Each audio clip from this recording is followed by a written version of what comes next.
Hey everybody, it's your host Don Mike Mendoza, and welcome to Producing While Asian. Today's conversation is with Cori Dioquino, who is the founding artistic director of the Baltimore Asian Pasifika Arts Collective. She's also an active team member with Unapologetically Asian, and you've probably seen her on television in TV shows such as Daredevil. So we're very lucky to have her today to talk about her experiences as a woman and BIPOC AAPI woman in producing and as an actor in both theater and television and film. So we hope you enjoy our conversation, and welcome to Producing While Asian.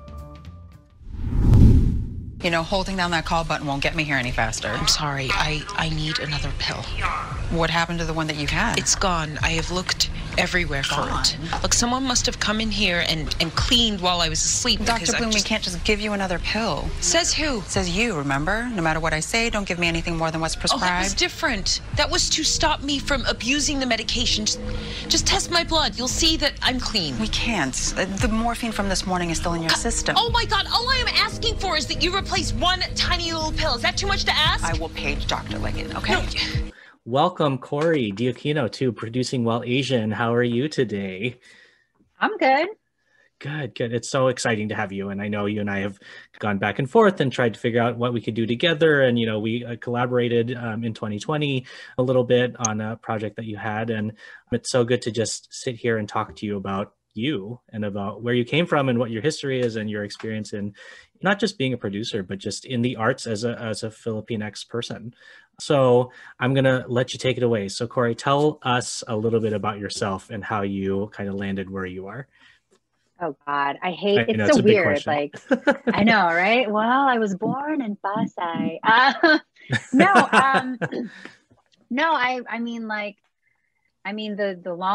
The short version of the story is I immigrated from Pasay. I was born in Pasay in the Philippines, and I immigrated to Maryland. And I think probably the whole I don't know if you were like this growing up, but I feel like all Filipinos are a little dramatic. Like, oh yeah, I was like, I grew up singing. Yeah, like I grew up singing and like performing in front of people. Like anytime someone was on TV singing a song, I just started immediately performing for them. I don't know. Yeah. It was just, so I think it was just in my blood or just in me. And, you know, eventually I think I figured out that I could, like, I needed to go to college, and I really didn't want to go to college. And I think at that point, my parents were just like, I don't care what you study, just go to college, get some kind of a degree. And I was like, okay, I'm going to do theater. That's not my experience, but that's awesome. I think by then it was just like, I grew up an only child. So I think by then it was like, we cannot force this girl to do what she doesn't want to do. So like, I think maybe by then my parents had realized they would have to somehow meet me in the middle. Like if they're going to force me to get a college degree, which I wanted to take a break. Like I didn't want to go straight to college. Sure. And my mom coaxed me because she was like, if you don't go to college now, you're never going to go to college ever. And so I was just like, fine. And eventually I found my way to theater, and kind of the rest is history, I think. Sweet. So, all right. I know the show is called Producing While Asian, but a lot of my guests are people that have started as an actor or started, you know, not even in the arts. And so talk to me about where you see yourself on a scale of 1 to producer, and I ask that question because there is no definition of what a producer is, because it's so many different things, right? If you're a producer in music, it's different from a theater producer, is different from a content producer. So it's more so that's the root of the question. So where do you see yourself there? Why or why not? I guess I would probably at this point just say I'm producer. I think mostly because I have so many ideas and I'm always looking for ways get the ideas out there. I think I've gotten to a point now where I was talking to Jeremiah Abraham actually about this, where we were talking about how many ideas we always have. And it's just having to filter the ideas to figure out what's the most manageable for now, and figuring out how to be patient with the other ones that you kind of have to put on the back burner. So I think for me, I would just say where I am in my career, especially because my acting career has had to take such a huge step back at this point. I just feel like I'm producer. You know, there are other things that I want to do creatively that I can't let out that energy as an actor. So my outlet has become a producer. I've I've tried to do directing. I'm not over directing quite yet, but I don't Sure. like directing as much as I do producing. I don't know Why? why. Why There's is something that? about produce. I Yeah. think I don't know. I feel like as a director, you still kind of have a box that you have to fit into. There are Mm-hmm. like certain parameters that you have to fulfill and sort of make sure that you don't step outside of. And there's always limitations I still see as a director, and they're not too dissimilar from the limitations that an actor feels. There's always someone above you telling you what you can and cannot do. Whereas I feel as a producer, I'm not going to say I have complete control over the situation because, as a Hmm. producer, you have to try to give the director creative control and liberty to do what they need to do. But I really like how, as a producer, I can say what projects I greenlight. I have control over what stories I want to tell. I'm not Yeah, just waiting for somebody to assign to me a story to tell like I would as an actor or director. for I'm sure. the one who is putting the stories out there and deciding for myself. This is what's important. That's what I want to see. That's the story I Mhm. want out there. And so I'm going to find a way to make that happen. So I think that's probably why I like being a producer a Mhm. little bit more. But yeah, Were you kind of like me where I got to a point where I was kind of tired of being told what to do? And I was yeah, like, well, I just if I was the leader, then I wouldn't be told what to do, and then maybe I could help people.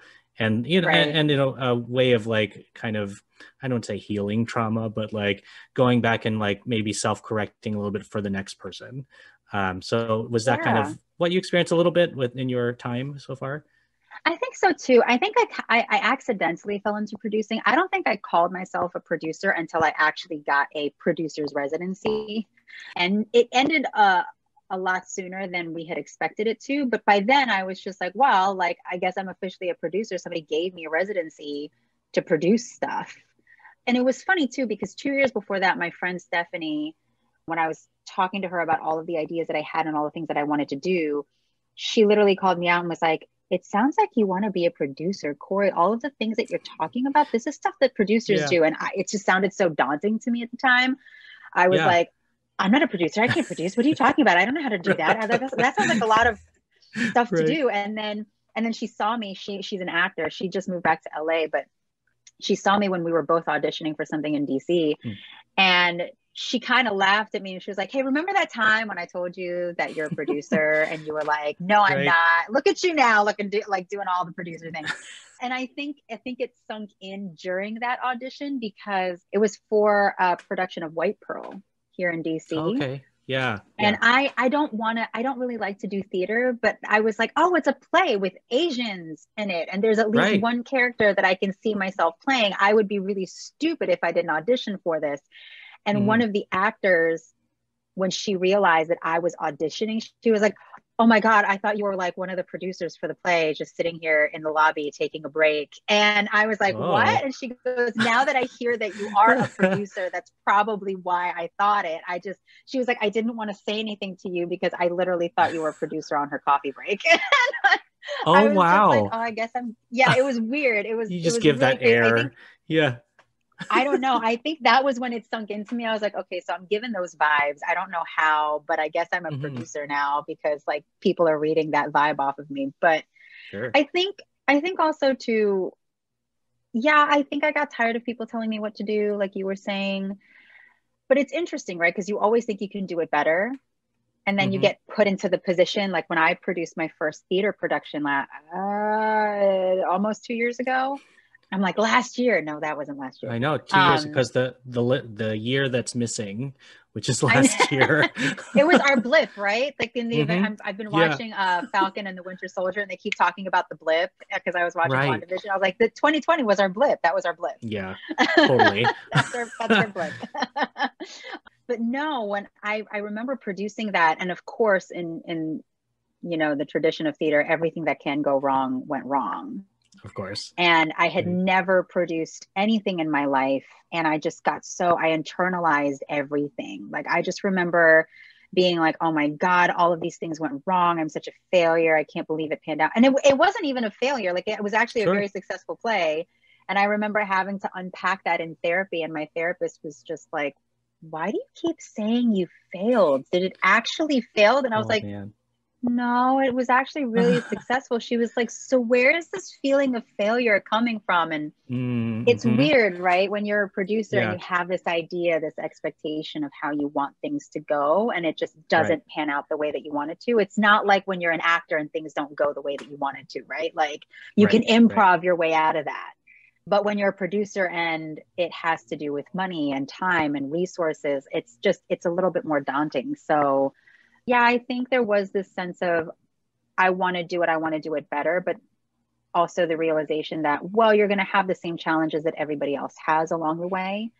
And it's just a matter of, how do you troubleshoot? How do you Sure. learn from those mistakes? I think, the first theater production I ever did, that was a huge learning curve, and it was a huge learning experience for me. And so I think, and I don't know if you have this, it's just like, okay, all of these things went wrong. How can we make it better next time? How can I Yeah. avoid all of these things in the future? What can I do 10 steps ahead so that I don't have to deal with this when it actually happens? So I don't even have to, like, I Hmm. can just avoid it.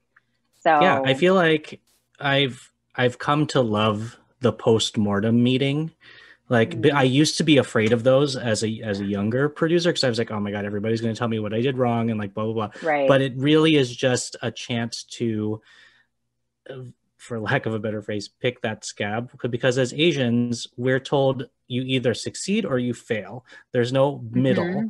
And so, like, and I totally connect with you when you said your therapist is like, why are you saying fail all the time? Because I literally had the same conversation with my therapist. And he was like, he was like, why do you always say things are failing? And then we got to the bottom of that. And if you let me know if you agree with me, but it was like Asian culture, because in our culture, and we can talk about being Filipino, like the stakes are very high, Yeah. especially when you're like first gen like us. It's like, or for you, like the immigrant, and like for me, Yeah. child of immigrants, it's like Yeah. the stakes are really high and like you have to succeed. And if you fail, it's like a setback.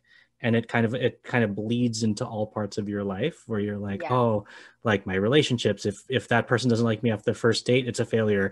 Like if I Yeah. don't get an A on this test, I'm a failure. Like I won't go to Yeah. college, like all that stuff. So and I feel like we internalize that, and it happens in producing. And so the post-mortem is your chance to kind of wallow in that for a while, but in a productive way, where you're like, Right. okay, these are the things that in my mind I feel are failures, but as a team, we can figure out what comes next and how we can be Yeah. better for the next time. Yeah. So, mhm. I will say that that first big year I had of producing, and the first play that I produced, I tried to have a post-mortem, and then I realized that I just was in a really bad place, like Sure. emotionally, mentally. And I think a lot of it too was just, one of the things that I realized was I was burnt out, because Mhm. we were producing an original play.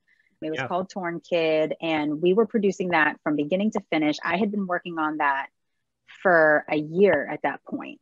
And of course, like, it's my first time producing and it's a brand new organization. I didn't get paid for that. Like, that was Yeah. Right. 100% volunteer. Hmm. And this is why I say that this was a huge learning curve for me. I was paying other artists before I was paying myself. Like, I walked away from Sure. that, like, Yeah. financially in the hole, which is usually what producers end up doing, right? Like, Right. that's the whole role of a Exactly. Yeah. producer. Hmm. But also, a smart producer figures out business wise and financially, how can we finance this production without putting myself into personal debt and putting myself into Hmm. like personal financial Yeah. ruin, right? Like, that's what a Right. smart producer does. But because it was my first time producing a play, I didn't Yeah. You didn't know. understand all Right. of that. Hmm. And you also come from the arts world, where we're literally conditioned to think that our work is of no value. Like, we are lucky Yeah. that we're even producing this. Like, you should be just building your resume and earning credits, not money. Hmm. And you come from that kind of an environment where you are literally told that your work is worth nothing and you should be grateful that you even have something to put on your resume. And so when Yeah. you walk in with that kind of a mentality as a producer, there's a lot of really negative things that happen as a result of that. And so for me, part of my really negative headspace was that I walked away from it, and I had called it, I told everyone this, I called myself out on it. I was like, I cannot volunteer doing this, running this organization, producing events. I cannot do this as a volunteer for the rest of my life, because I'm going to tell you right now, if I don't get paid for the work that I'm putting into this, I'm going to be very bitter. if I'm doing this and everyone around me is getting paid, but I'm not, I'm gonna get really resentful really fast. And I did. Right. I got very Yeah. resentful very fast because the actors were getting paid more than me, right? Like and I made so many mistakes as to how I paid people. Like this was crazy. I don't know if you've ever had this experience, but in my attempt to be fair and equitable, like we were trying to give people compensation for traveling. And that created a really uneven pay structure. Like we had one actor that actually got paid more than even the director because we were trying to compensate for travel expenses. Oh yeah, that's happened to me. Yeah, when I looked back on that in retrospect, I was like, that should have never happened. We should have never been in a position where A, as producers, we didn't get paid, and B, where there was an actor who got paid even more than the stage manager. And, you know, again, like learning curve, like, and I think that's maybe where I felt those feelings of failure, because it was all of these things that I just like, you try to do the best that you can and you try to provide things for everyone, and you try very, very hard to like compensate everyone for their time and for their effort. And then you realize like, no matter how equitable you try to be, you're going to like end up failing someone. Yeah. I don't think it helped that, you know, as the producer, everyone's bitching to you or at you. Yes. You know, oh my and gosh, I'm sitting there like, I know you are not complaining to me about how much you are not getting paid when I'm not getting paid at all. So that's where like my resentment came from. And so when I tried to do a postmortem, I was like, girl, you know you are not in the right headspace for a postmortem. You just need to sit in therapy and do some meditation and journal the shit out of your experience, and then look back on this a year later and try to figure out, you know, where you went wrong and what you can do better. So. Oh yeah, absolutely. I feel like I've now learned that in terms of postmortem and like trying to reflect, it doesn't have to be like the day after the project ends. I know a lot of people expect that, but I'm just like, no, especially when you're the lead producer or whoever, you know, you can make that decision. You can be like, guys, it ended yesterday, but like, let's talk in a month. Like, let's take some time so we can process our feelings and whatever, and then come back and have a real constructive, objective conversation about what happened. Because, you know, good or bad, after a project, like your emotions are super high, and you're like, if it went well, you're like, this was the best ever. I want to tell everyone that they did such a good job, and like, I want to work with them forever and ever. And then if it went bad, you're like, fuck everyone. I hate all of you. Like, I don't ever want to see you again. Like, don't talk to me. And so, oh my God. But you're that's like everyone's the public enemy number one. I can't deal with you right now. Leave me alone. Like, and I think it's what I realized, and I feel like you might have too. It's like you realize that being the producer is being like the sorority mother. Like you're like the one who has to like take care of everyone, make sure everyone's happy, hear all the complaints, like feel all the complaints, and then like try and resolve, but resolve in many different departments, right? So it's like, it could be about payment, it could be about interpersonal stuff. Like you are, because in theater, HR doesn't exist, you are also HR. So it's all of that, and it can be a lot. And so what I said to someone once, I was like, being a producer is being a professional at getting yelled at, whether it's good or bad.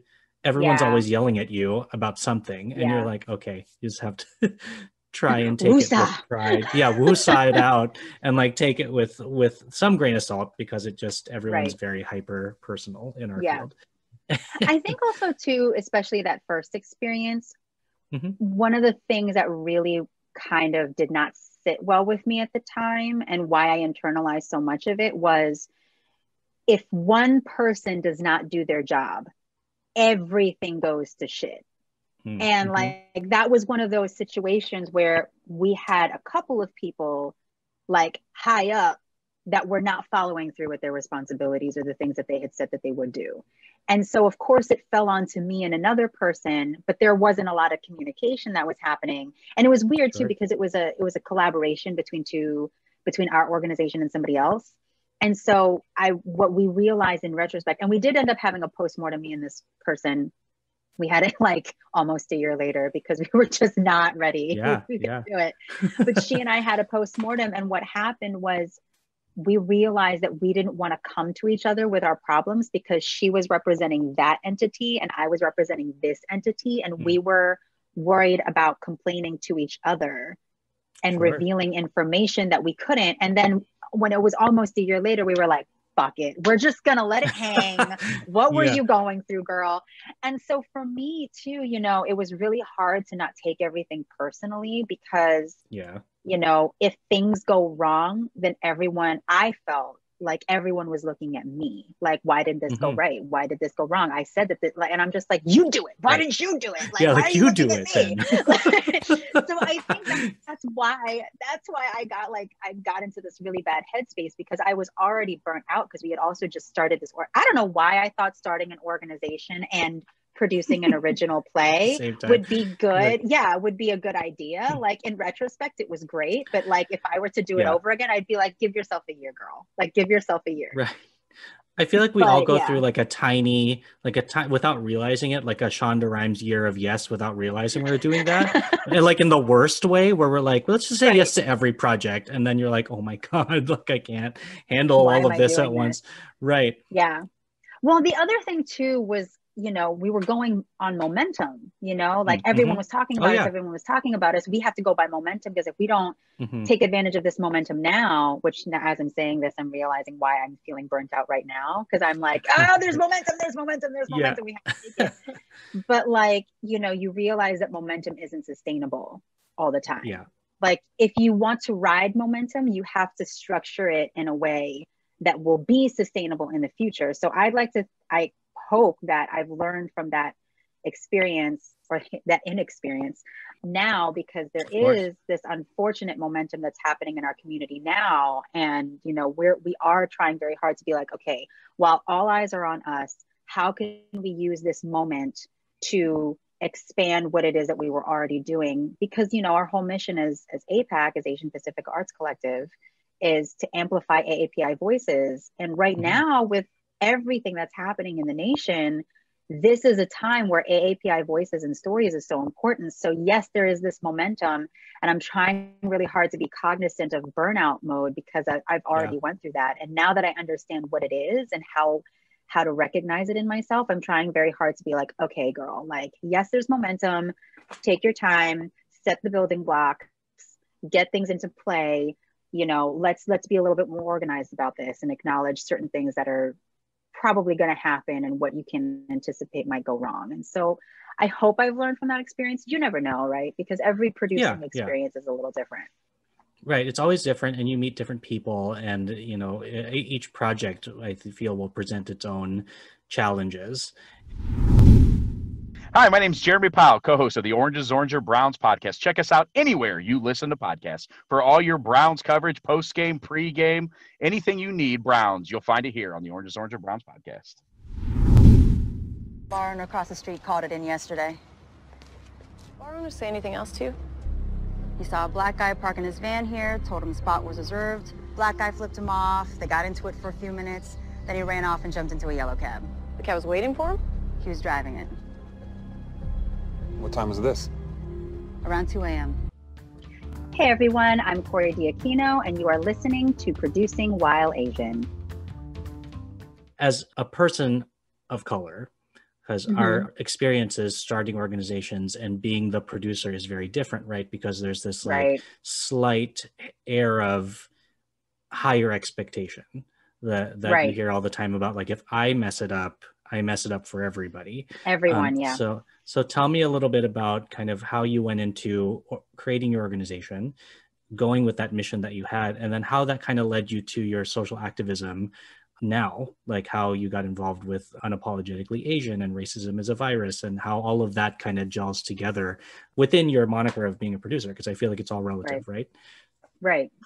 So for me, as far as Asian Pacific Arts Collective is concerned, I actually forgot about this, but like a friend of mine reminded me after we founded ourselves that I had been wanting to do something like that for years, because he and I had actually tried to start a theater company that centered on immigrant voices, because both of us were, I was an immigrant child and he was a child of immigrants. And so we wanted to start a theater company that focused on immigrant voices. But then we realized that starting a theater company is really hard. It's a lot.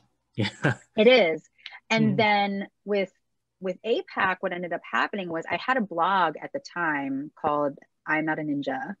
And it was basically my way of trying to figure out what my own voice was in the industry as a Filipino. And it was me I was reading a lot of personal essays by a lot of other Asian Americans. And I was really trying to figure out, like, what does representation mean to me as an actor? And why is it important? And it went from being a blog about representation in the arts to just me telling my story and interviewing people and talking about, like, ooh, this is really important. Yeah. And people should pay attention to it. And then I ended up writing this really pissed off blog about a production of The Mikado that I called Mika Don't. Wait, when was this? This was in 2018, and it had a picture of me dressed up as like a terrible, like, geisha character. Was this the summer that you and I, like, officially connected? I feel like it was about that. Yeah, because people were coming to me about it too, and I was like, oh man, like, I have to hide my face because I was in a production of Hot Mikado in high school. Like, you know? So anyway, sorry to interrupt. Continue. No, you're fine. No, it's funny because the backstory to that was I wrote it in response to this Baltimore Sun article. And then, am I allowed to say that? I wrote it in response to an article Fine. that was in a newspaper. They get enough criticism anyway, so it's all right. True. But I wrote it in response, and it wasn't so much the article itself; it was what the person they were interviewing said that kind of pissed me off. But I wasn't ready to publish it. Like, I made it live on my blog and I posted it in the private Facebook group that I had started. That's now got like 200 something people in it for, like, Asian American artists. And at the time I had started that just for theater people. And I posted it in the Facebook group and said, hey, I wrote this blog. Please don't share it yet. I'm not ready for it to be shared. I wanted your feedback. Yeah. Tell me if it's too angry. I remember saying that. I was like, is it too sarcastic and angry? Yeah. And I guess somebody read it, didn't read my comments about please don't share it yet. I'm still editing it. Oh, and they Lord. posted it on their Facebook. And they were like, this is how I feel about The Mikado. And I was like, no. Oh, no. I literally was like freaking out. I was like texting her frantically. I was like, I wasn't ready. And then it just went viral. Like, all of a sudden people shared it. It became my most shared, like, viewed post ever. It started all of this ruckus. And I was just like, oh, okay, so clearly y'all needed someone to be angry. I'll be that angry poster child for you. That's fine. But then, but we had already planned, I had already organized a meeting in Baltimore for Asian American theater artists. And then people in DC were like, can we participate in that? And then someone in DC, Kyoshin, helped me organize a DC meeting. And so that's what happened. So, like, the DC folks ended up creating, I think, like, the DC APA Coalition. I can't remember their full acronym. So they ended up doing that. And then I proposed in Baltimore that we start a theater company. And then someone else said, why don't we make it an arts collective? Because not everyone is a theater person. And if we make it about artists, then there's more people that we can represent and reach out to. So that's how we started Asian Pacific Arts Collective. Nice. And then after that, we were just, like, riding momentum. And I think I was thinking about this the other day, as far as, like, activism goes, I don't know if you've ever felt this way, but, like, as you're, you know, a Filipino or as just, like, a person of color in general, the stakes are always high for you. And when you realize that you put yourself in this position where people are inevitably looking at you, like, people are looking up to you, whether you want them to or not, I sort of had this conclusion of, like, well, I better figure out what hill I'm dying on because like, people are looking at me. Like, I better stand for something. So let me figure out what I stand for and, like, stick to my guns, because no matter what I do, like, I'm Ate Cori. Like, I come from a community where I was, like, the first Filipino immigrant child in my personal community. And on my mom's side of the family, I'm the eldest cousin. So I've always been Ate Cori. So I think I had this, like, mentality of, like, well, everyone's looking at me. I better figure out, like, what I'm standing for and what hill I'm going to die on. Otherwise, this was all for nothing. So I think that's probably how activism kind of just bled into my work, because even just being Asian, just telling your story is a form, just being yourself is a form of activism, which is unfortunate in some ways, but necessary. Yeah. And, you know, sometimes, and in my experience, like, because through the work I do, I just do my work, and then I forget to look around and see like, oh, I am the only brown person in this room, or like I am the only Asian voice at this table about an Asian show, and it's, which happens so often, and And it's it's so surprising. sad. Yeah, it's sad. And you don't want to be the tokenized only, but sometimes you end up in that square because Yeah. you just know the people that are going to ask you to do this. And so I think the challenge too, where we're at and where we're sitting, is like, how do we then spread that to others, like to other people like us in our community who want to do the same thing, or who have an opportunity to voice what they're thinking, and I think that story about your blog is so amazing. And like it's needed, because we're like, we've all been saying, culturally we don't yell and scream about what's wrong, and now it's our time to do it. And if it takes a Cori or a Don Mike to stand up and write a really forward facing, terse blog post, then so be it, and I feel like it all just contributes to that same kind of wanting change direction that we're going in. In that same time, DC Metro Theater Arts approached me, and they said that they were talking to you. And that's when, at the time, I think that's when you and I met. Yeah, it's when we met, because the editor-in-chief at the time, Nicole, was like, do you know Cori? And I was like, I don't know Cori. And she was like, you two should talk. And she's like, and in the meantime, do you want to write something about this issue? And I was like, sure. And my blog then used to be called Producing the District. And so it was like about things happening in the DMV. And so I wrote for DCMTA, but then I wrote something on my own blog that I've transferred to Producing While Asian. And it's called, I can't remember the exact title, but it'll be linked in the stuff. I think I said diversity and inclusion doesn't mean no white people, because the question that was coming my way was, yeah, we want to diversify theater and, in our productions and stuff. But, a lot of people are feeling like, oh, well, I'm white, I can't be part of that. Because I had a bunch of white theater friends who were like, well, they're just not looking for me right now. And I'm like, that's really not okay to say, but also that's not true. Like we're talking about equity. And so, our job in our respective organizations is to bring that equity. And so, tell me how that led to now being one of the founders of Unapologetically Asian, and kind of where, using your platform now to help make that change, and, so to speak, finding that hill to die on you're talking about. And so, and it's hard too, because people expect you as the ate or the kuya to just have that cause. And then once the pressure of like, once you've locked into something, of not being able to change what you're talking about, there's also that pressure. Oh, so I change all the time. Right. I change. I'm always just like, listen, like, convince me that I'm wrong about something and I'll own up to it. Like, because I feel like, that's part of, I think, being a leader, is being able to pivot and say, you know what, I fucked up. Like, let me own it. Like, I fucked up. And this is, I'm going to go on a rant about cancel culture. I hate cancel culture. I hate cancel culture, because I read an article recently that was about how cancel culture is very much driven by capitalism, because it's all about taking away your financial support from an entity. And I feel like cancel culture only works, though, for large entities like Amazon or Google or whatever. But like for smaller organizations, it doesn't always work, right? Because I feel like, especially when you come from like a DIY community like Baltimore, or just like a small theater community like DC, cancel culture can really work against people, right? Because it doesn't give you the space to mess up. And I think sometimes people, exactly. And I think also too that there's this reaction to when people mess up. It's like, now we can't support them at all. And it's like, no, what we want to see when people get called out is not that we cancel you.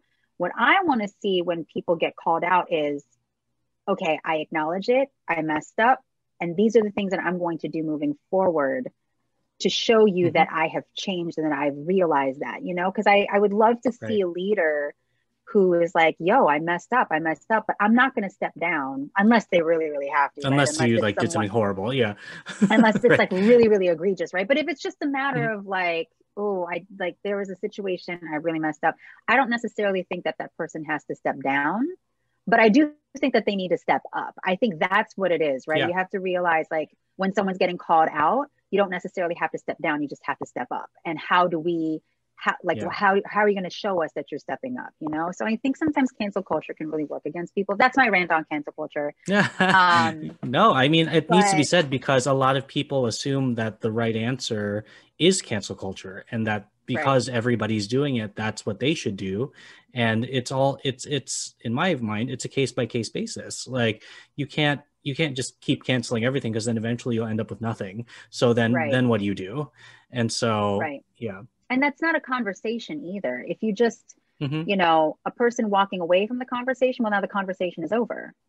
You know, you have to be able to, you know, sustain that conversation, continue that conversation. I forgot what the original question was before I got on my rants about cancel culture. There was a reason why I got on a rant about cancel culture.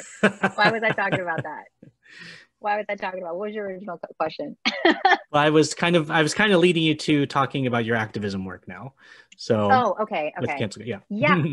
Thank you. I don't know why I like one thought led to another, and I was like, oh, by the way, cancel culture sucks.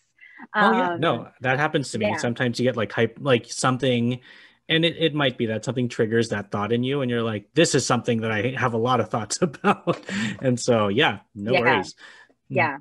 But I think it's so funny, right? Like, I think I've gotten to this point where when I was younger, I used to think, oh, I'm so angry. That's my go-to emotion. Because it's my go-to emotion. And I own that. And I remember telling a friend of mine years and years ago after a really bad breakup, I was like, see, I wish I was like you. Like my go-to emotion after a breakup or when I'm upset is to be angry. Like I just immediately am angry. And my friend said something that I wasn't expecting. She said, see, I wish I was more like you. I wish I was more angry.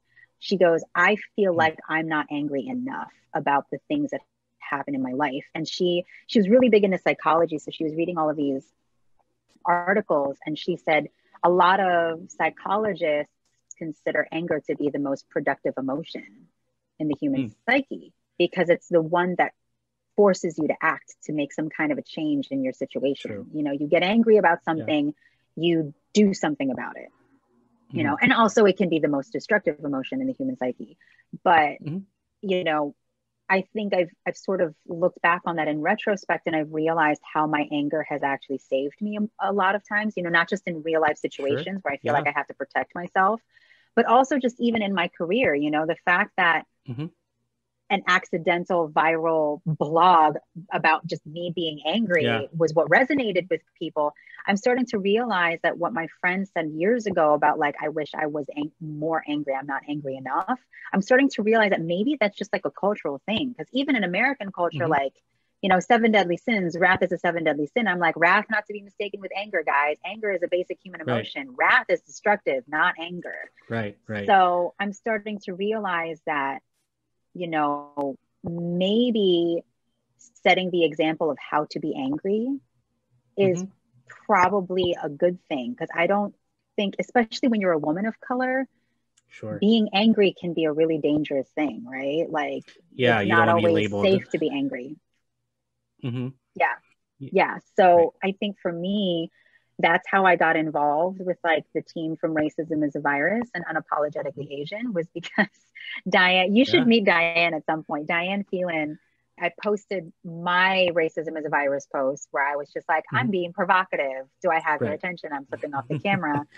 And I made the whole post about being angry. And Diane reached out to me and was like, thank you for writing that. I really appreciated it. And then Justine Morale introduced me to Diane because she knew Diane.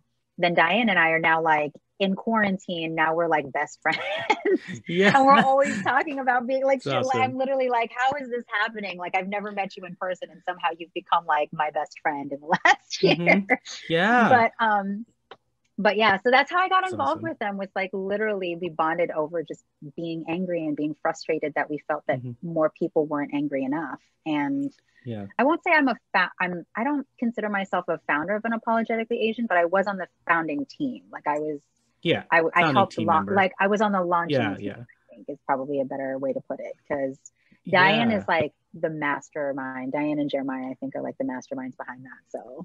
So with Diane, I'm like you. I like know her, but I don't know her, right? So it's like I got connected to her through both Justine and another actor, Laura Nicolas, who I don't know if you know her or not, but I think so Justine and Laura both mutually know Diane. And so then when all of the racism as a virus stuff was happening and eventually Unapologetically Asian, it was kind of similar where I posted a photo with it wasn't racism as a virus, it was when Unapologetically Asian came out, and I posted my picture with the yellow t-shirt and was talking about like yellow versus gold, and Diane reached out to me and she was like, oh my God, I just like felt that post, like felt the, reclaiming the color yellow. And I was like, yeah.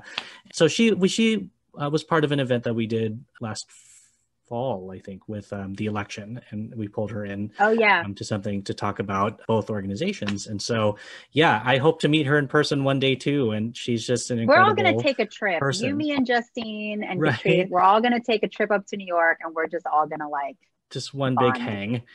I know, on someone's like rooftop deck.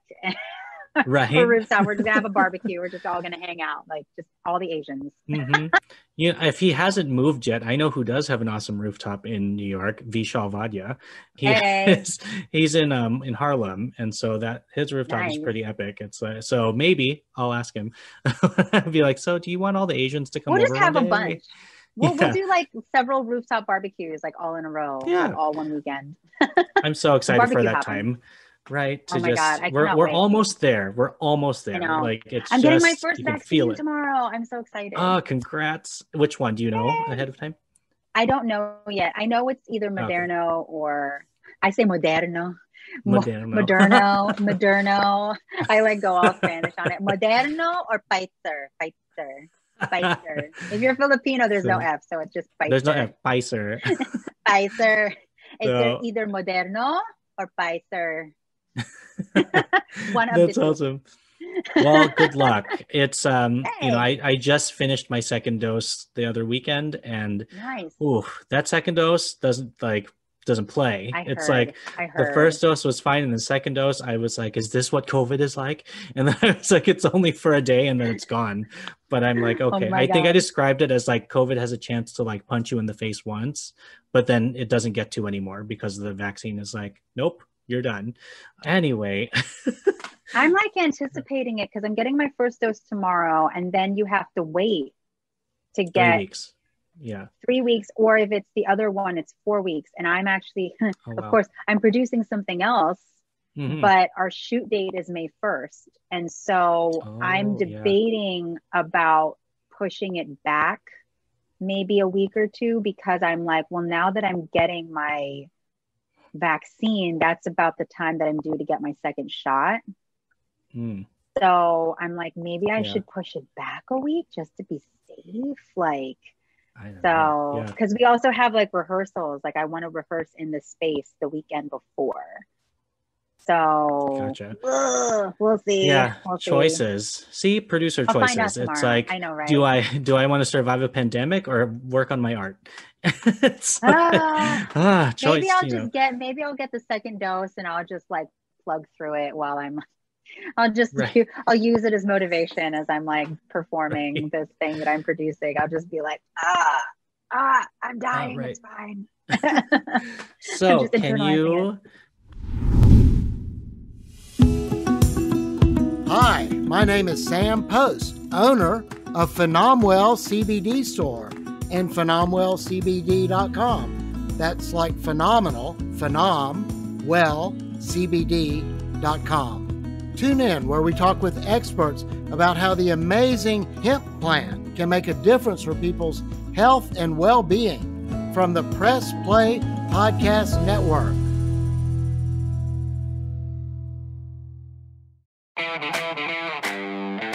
You've been pining, you've been waiting for Rega and Rhoda to get back together. We gotcha. Press Play Podcast. We're ready to go. We're going to have our podcast with everything that you want. Browns, Cavaliers, Indians, Ohio State, the national scene. Kenny Rhoda, Michael Regai back together again. Make sure you keep your ears open. It's happening right here on Press Play Podcast. See you then.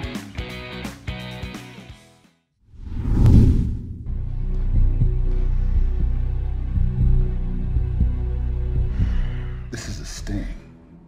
Hey, jury, if you can hear this on tape, I'm totally innocent. I don't even know these people.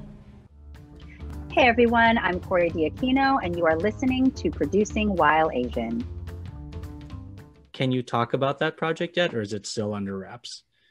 Yeah, because by the time this comes out, it'll probably be close to when I'm dropping it. So yes, I'll talk about it. The day after the shooting, the Atlanta shooting, I, like a lot of people in the community, was just kind of like, what the fuck? And I was in a daze for days, actually. I was going to say just for like the day afterwards, I was kind of like in this weird headspace, but no, I'm still in a weird headspace. I think I'm just trying to get through it. But I ended up writing, I just had this need to do something. And the way that I described it to my friend who's the choreographer for it, he's choreographing it.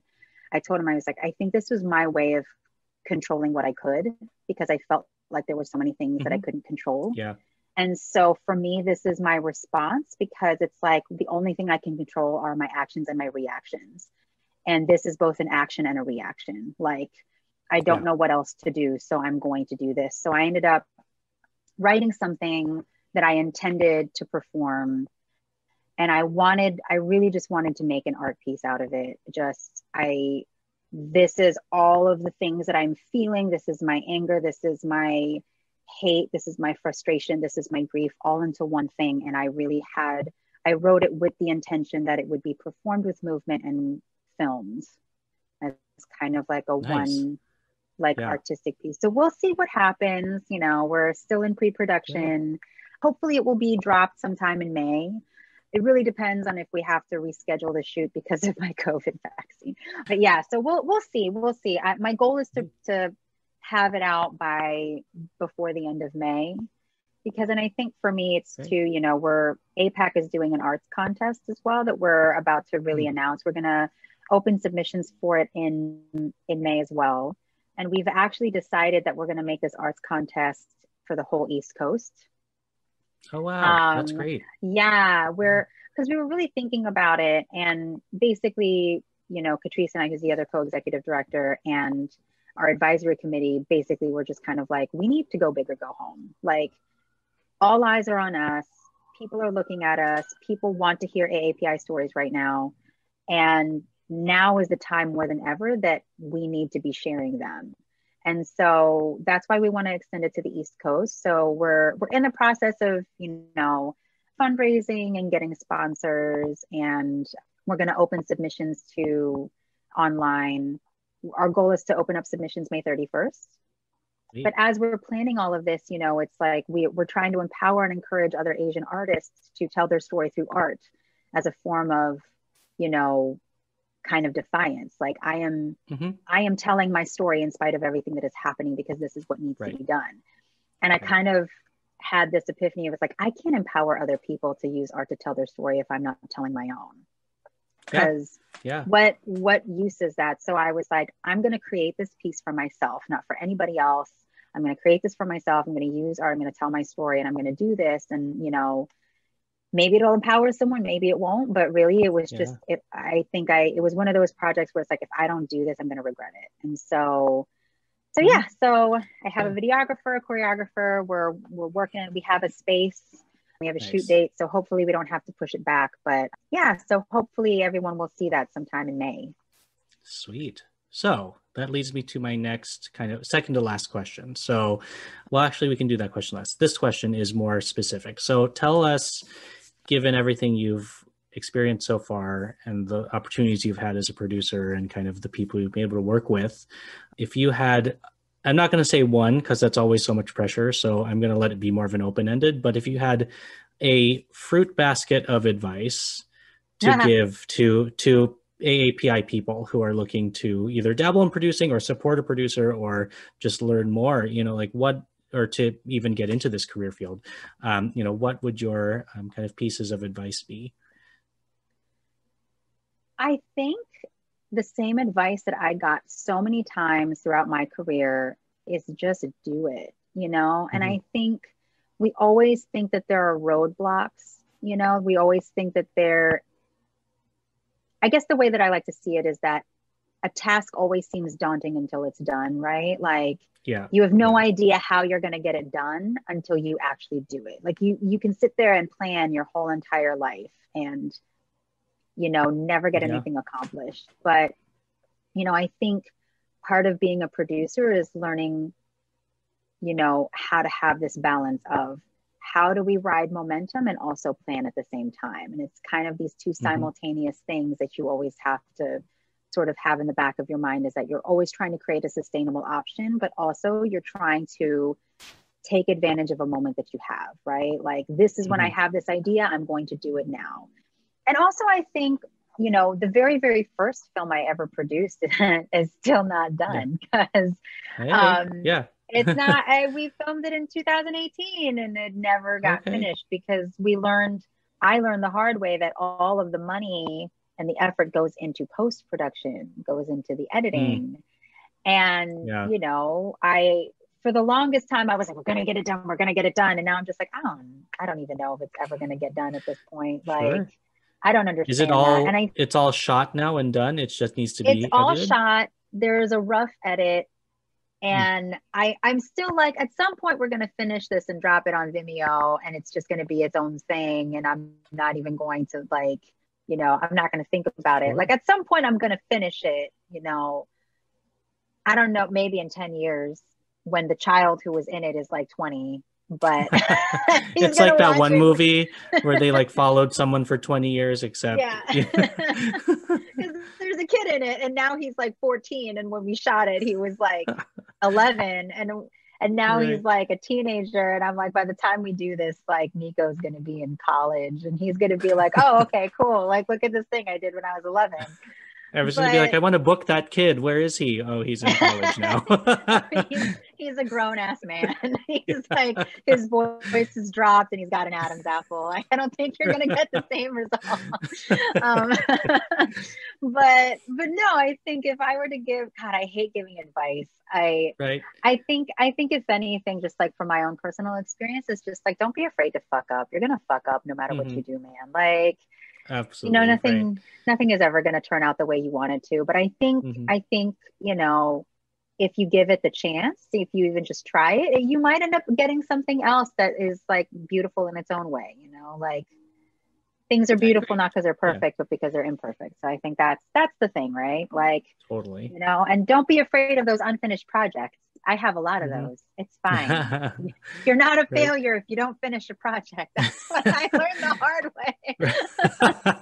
Yeah, I think it's just you pick it up later and you have something else to do, right? So you never know. And so given that, where can people find you? They can find you or your organization, and where can they see your work, or even like how to book you, things like that?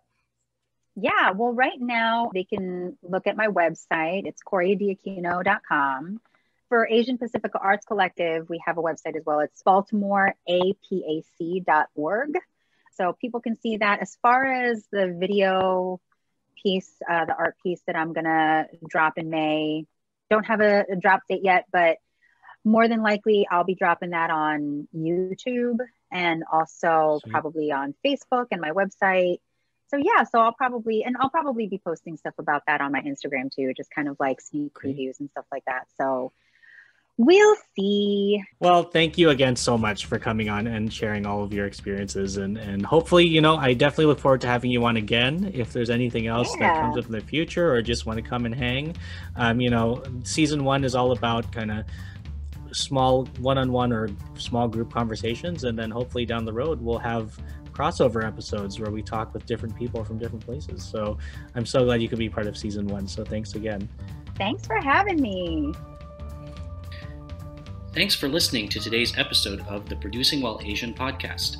Our theme song was created by Luckstock. We are produced by Press Play Podcast, and the show is edited by Michael Santos Sandoval. If you have a moment, please leave a review and a rating, and be sure to send us any topic ideas you have to producingwhileasian@gmail.com.